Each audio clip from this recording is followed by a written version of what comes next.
ഈ നാട്ടുകാർ ഇന്നേ വരെ കാണാത്തൊരു സാധനം കാണിച്ചു തരാം. ചോട്ടാമുമ്മ എന്ന സിനിമയില് മണിച്ചേരൻ അവതരിപ്പിച്ച നടേശൻ എന്നൊരു കഥാപാത്രം. ദൈവമേ, ഇതെവിടെ എത്തിയ എന്റെ ആറ്റുകാൽ ഭാസ്കര. അങ്ങനെ ഒരു ദൈവം ഇല്ല. ഇത്തരം സന്ദർഭങ്ങളിൽ ഇല്ലാത്ത ദൈവത്തെ വരെ വിളിച്ചു പോകും. നിന്നെ മരണം കണ്ട് മനസ്സൊന്ന് പിടഞ്ഞു നിൽക്കുമ്പോ നിന്റെ മകനെ ഞാൻ കൊല്ലും.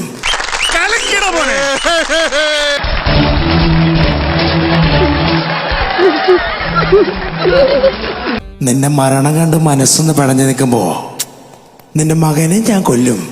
ഇത് 2 കുപ്പിക്കള്ളിന്റെ പുറത്ത് കൊച്ചിയിലെ ലോക്കൽ ഗുണ്ടകൾ പറഞ്ഞ വാക്കല്ല. എന്റെ മക്കളെ, ഈ മനുഷ്യനെ പറ്റി ഒരുപാട് പറയാനുണ്ട്. ഒറ്റ വാക്കിലൊന്നും പറയാൻ പറ്റില്ല. ലോക്കൽ ഗുണ്ടകൾ പറഞ്ഞ വാക്കല്ല. കൊല്ലെന്ന് പറഞ്ഞ നടേശ കൊന്നിരിക്കും. ഇതെന്ത് മറിമായും എനിക്ക് ഭ്രാന്തായി പോയതാണ്, അത് നാട്ടുകാർക്ക് മൊത്തം ഭ്രാന്തായ. ഈ ഒരു സംഭാഷണം നമ്മുടെ മാമുക്കോയിലൂടെ അവതരിപ്പിക്കുക. നിങ്ങളിപ്പോ വായിച്ച വേദോത്സവത്തിലെ ഹലാക്കിന്റെ അവലം കഞ്ഞി നമ്മളാ കോയ. നമ്മൾ ഈ ആയിട്ട് ഒരു കച്ചറക്കാരനല്ല. നിനക്കിതെങ്ങനെ സഹിക്കാൻ കഴിയും ജോസേ? ഇങ്ങനെ ഗതിയില്ലാത്തവനായിട്ട് എന്തിനാ മോനെ നീ കൂട്ടുകൂടുന്നത്? നിന്നെ മരണം കണ്ട് വേച്ചേക്കുമ്പോ നിന്റെ മകനെ നമ്മൾ കൊല്ലും. ഇത് കോഴിക്കോട്ടുള്ള 2 കുപ്പിക്കാളിന് പുറത്ത് തന്നെ ഗുണ്ടന്മാര് പറഞ്ഞ പോലെയില്ല.